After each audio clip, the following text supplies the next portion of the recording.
संसद की सुरक्षा में सेंध की साजिश का नया पन्ना मिला है। सोशल मीडिया पर पेज बनाए गए, भड़काऊ पोस्ट लिखे गए, लोगों को भड़काकर साथ जोड़ा गया और वो हो गया जो आज से पहले आजाद भारत में कभी नहीं हुआ था। साजिश का नया पन्ना दिखाएं उससे पहले इस वक्त की बड़ी खबर आपको बता दें। संसद की सुरक्षा में सेंध मामले में अब छठी गिरफ्तारी हुई है। आरोपी महेश कुमावत को दिल्ली पुलिस ने गिरफ्तार कर लिया है। महेश कुमावत को ललित झा के साथ हिरासत में लिया गया था। संसद की सुरक्षा में सेंध की साजिश में शामिल था महेश कुमावत।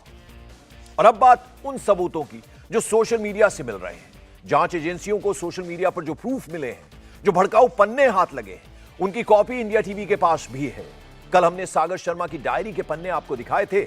आज ललित झा और महेश के सोशल मीडिया पोस्ट की डिटेल मिल गई। इन पन्नों में साजिश के क्या क्या प्रूफ हैं, उनकी पूरी तहकीकात जांच एजेंसियां कर रही हैं।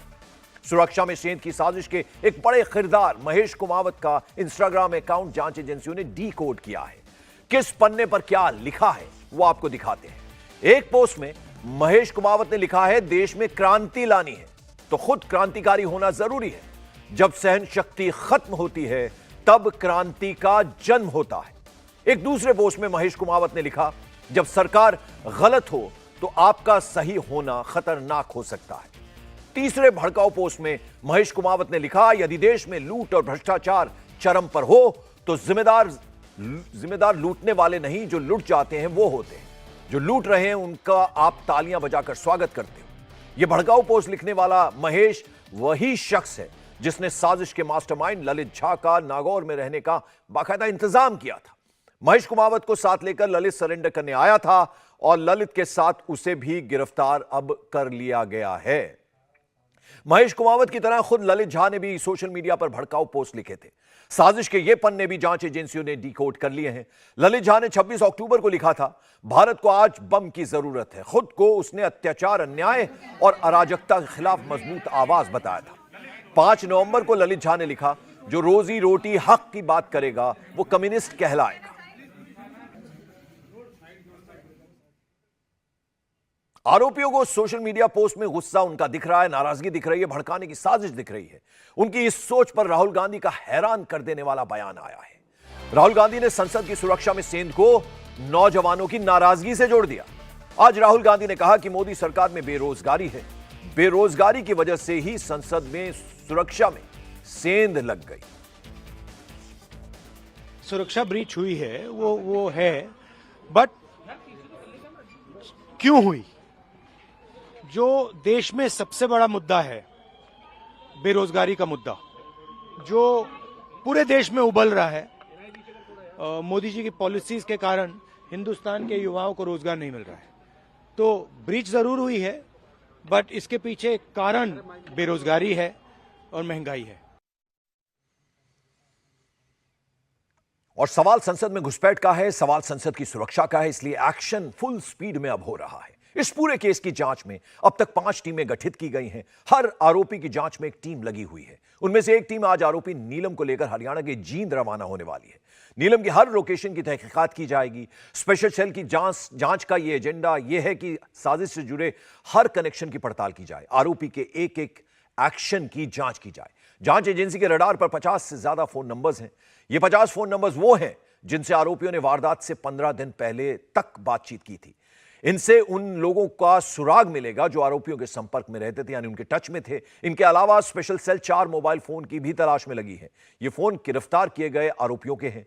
आरोपी ललित झा ने ये फोन जला देने का दावा किया है। इन सभी फोन में साजिश से जुड़े डिजिटल सबूत मिल सकते हैं, इसलिए यह बहुत ही ज्यादा इंपॉर्टेंट है। अतुल भाटिया हमारे सहयोगी इस वक्त हमारे साथ जुड़ रहे हैं। अतुल, क्या कुछ अभी इस पूरे मामले में अपडेट है, जरा आप हमारे दर्शकों को बताएं।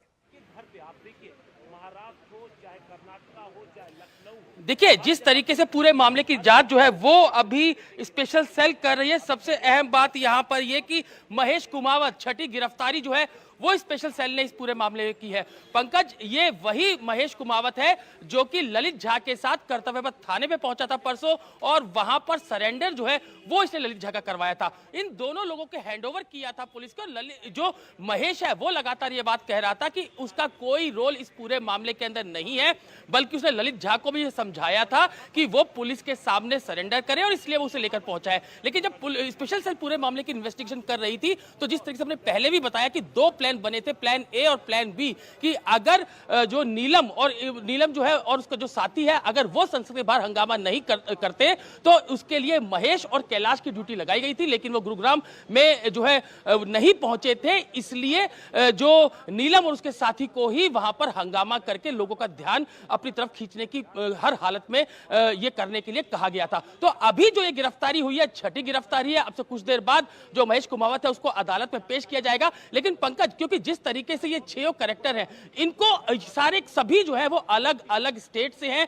एनएफसी की जो स्पेशल सेल की टीम है वो इस पूरे मामले की जांच कर रही है। कैलाश जो है उसकी गिरफ्तारी अभी तक नहीं हुई है, उसका पूरा रोल जो है वो स्पेशल सेल की टीम जांच रही है। इसलिए जो बाकी आरोपी हैं उन सबको अलग अलग स्पेशल सेल की टीमों को दिया गया है, जो कि उनकी स्टेट में उनको लेके जाएंगे और वहां पे जो सबूत है वो खंगालेंगे। 7 दिन का पुलिस रिमांड जो है वो सभी आरोपियों का मिला है, और उससे पहले स्पेशल सेल ये चाहती है कि इन सभी आरोपियों के पते, ठिकाने और क्या क्या सबूत इनके मिल सकते हैं वो सभी इकट्ठा किए जाएं। क्योंकि ललित झा के पास चारों एक्यूज के फोन थे। उसने कहा कि फोन जला दिए गए, डिस्ट्रॉय कर दिया गया। ललित झा ने खुद अपने फोन के बारे में बताया कि जयपुर के रास्ते में उसने अपना फोन फेंक दिया था। तो ये पांचों फोन की रिकवरी अभी होनी है, जो कि सबसे अहम सबूत है। कई वीडियो, कई एविडेंस जो है इन मोबाइल फोन के अंदर है। इसलिए स्पेशल सेल की पहली जो कवायद ये है कि जल्द से जल्द जो ये मोबाइल फोन है उनको रिकवर किया जा सके। बिल्कुल अतुल भाटिया, आप हमारे साथ बने रहे। मेरे एक और सहयोगी अभय पराशर भी हमारे साथ जुड़ेंगे, तो आप देखिए कितना इंटरेस्टिंग है। यानी ये जो 6 लोग हैं ये अलग अलग स्टेट से, किस तरह से पूरी साजिश रची गई, किस तरह से प्लान किया गया, वो कितना महत्वपूर्ण है और पुलिस के लिए एक बड़ा चैलेंज है इस पूरी गुत्थी को डिकोड करना। संसद में घुसपैठ करने वालों का नेक्स्ट प्लान डिकोड हो गया। घुसपैठ के बाद का अगला प्लान भी रेडी था। यह प्लान अगर कामयाब हो जाता तो संसद के कैंपस में बहुत बड़ा नुकसान हो सकता था।